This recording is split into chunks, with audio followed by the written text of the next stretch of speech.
Olá, meus amores, boa tarde, como vocês estão? Vamos para mais uma aula de língua portuguesa, certo? Hoje, acredito que vocês já estão por dentro do tema, né? Vamos falar sobre os textos reivindicatórios. Temos vários tipos de textos reivindicatórios, certo? Mas hoje eu vou focar em um que vocês já conhecem e já trabalharam ao longo dos anos, certo? E vocês vão ver sobre o que é que a gente vai trabalhar mais na frente. Eu quero ver quem é que vai descobrir. Vamos lá. Mas o que são, então, textos reivindicatórios? Textos reivindicatórios são textos escritos por alguém que quer fazer uma reclamação. Portanto, o nome reivindicatório, que reivindica algo, que está em busca de algo, que quer reclamar sobre algo. Ou uma reivindicação de alguma coisa. Certo? Então, vamos lá. Escrevemos esses textos quando queremos registrar formalmente por escrito nosso descontentamento em relação a algo. Então, toda vez que a gente está inconformado com uma coisa, está vendo que tem algo errado, então a gente produz um texto reivindicatório, que é um texto escrito à mão para reivindicar ou reclamar sobre algo, ok? Então, vamos lá. Trouxe uma tirinha para vocês de Kelvin. Vocês já conhecem, não é isso? Vejam aí. Querido Papai Noel, ano passado eu pedi um míssil termonuclear inteligente como um lançador. Em vez disso, eu ganhei meias e uma camisa. Obviamente, você confundiu meu pedido com o de outra pessoa. Vamos prestar mais atenção desta vez, certo? Aí, depois ele já vai terminando. Só porque ele dá presente sem cobrar nada, acha que pode bagunçar? Isso aí é a cartinha de Kelvin. Prestem atenção. No primeiro, segundo e terceiro quadrinho, nós temos aí o que Kelvin está escrevendo, certo? No último, olha aí o balão indica o quê? Que a gente já trabalhou, um pensamento, certo? Então, nos três primeiros balões, nos três primeiros quadrinhos, nós temos o que ele está escrevendo. E depois, nós temos o que ele está pensando, certo? Então, aí eu quero saber de vocês. O que Kelvin está escrevendo é algo comum da gente se ver das crianças pedirem? Normalmente, as crianças pedem mísseis termonucleares. Acredito que não, né? Todo mundo pede o quê? Carrinhos, bonecas, brinquedos, mas nada de míssil. E aí, ao invés disso, ele ganhou meias e uma camisa. Ele ficou satisfeito, então, com isso? Não foi? Então, ele fez o quê para reclamar Papai Noel? Ah, sim, eu tenho certeza que vocês estão respondendo. Uma carta. E ele fez uma carta normal? Não, ele fez uma carta reclamando sobre algo, ok? Reclamando o presente de Papai Noel. E aí, então, no final, nós temos um pensamento dele. Olha aqui o pensamento. Né? Só porque ele dá presente sem cobrar nada, acha que pode bagunçar? Então, vamos lá. Vamos trabalhar, então, hoje sobre as cartas de reclamação. Vamos ver o que são cartas de reclamação.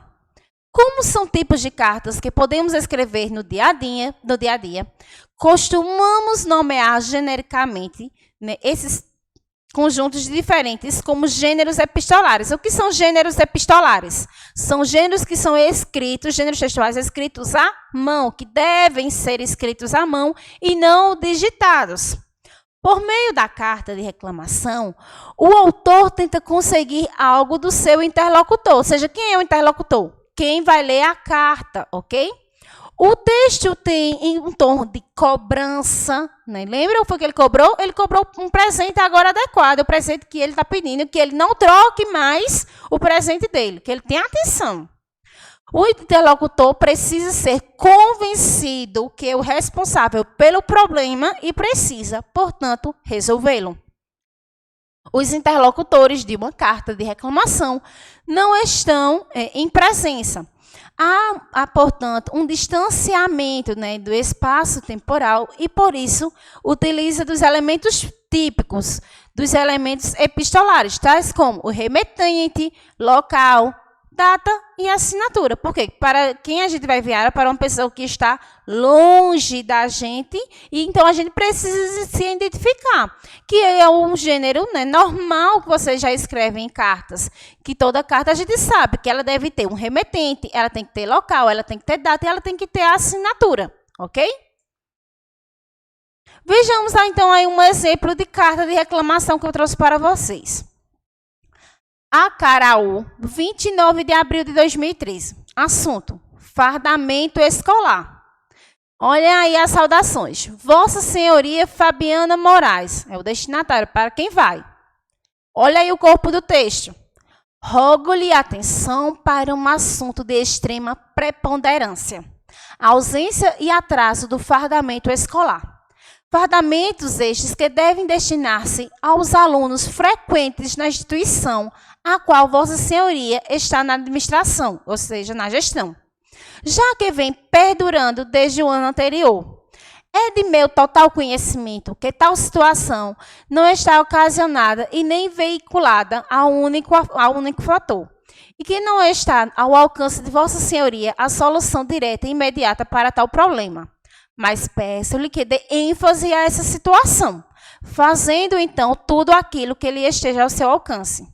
Insista, persista para que esta situação se resolva de forma rápida e eficaz. Afinal, o fardamento de uma instituição educacional é um elemento fundamental para o reconhecimento e prestígio do mesmo. Sem mais delongas, agradeço a vossa atenção e, se em algum momento disse ou me expressei de forma indevida, perdoe a ignorância dessa simples aluna que vos fala. Atenciosamente, Raíssa Ellen de Souza. Então, vamos lá, vamos analisar agora, posteriormente, essa carta. Nós temos uma reclamação, certo? Uma reclamação de algo que Raíssa, então, que foi quem escreveu, está insatisfeita. Essa reclamação, então, aí é sobre o quê? Acredito que todos estão aí falando, né, em casa, que é sobre o fardamento escolar.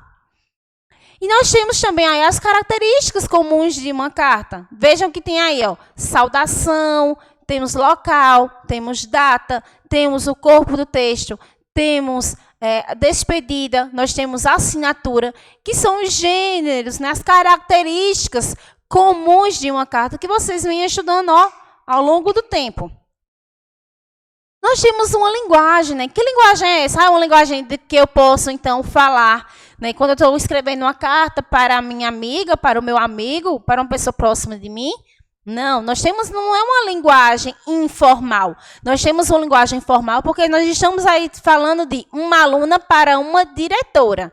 Então, todas as cartas, quando nós vamos escrever uma carta de reclamação, certo? Ou de reivindicação, reivindicando de algo, nós temos que usar a linguagem formal, ou seja, sem abreviações, sem apelidos, né? Uma linguagem que é a linguagem culta da nossa língua portuguesa, ok? E nós temos aí vários argumentos. Que argumentos são esses? Quando nós vamos reclamar de algo, nós temos que ter argumentos sobre o que nós estamos falando. E ela mostra aí vários argumentos sobre isso. Por exemplo, lembra quando ela falou que o fardamento é o espelho, então, aí da escola? Que é a obrigação, que é direito do aluno, então, aí ter o fardamento escolar. Todos esses dois exemplos que eu dei para vocês agora são exemplos de argumentos que ela mostra para convencer, então, a diretora da escola a providenciar o mais rápido possível esse fardamento, certo? Então, ela mostra argumentos. Não é escrever uma carta de reclamação só porque eu quero, não.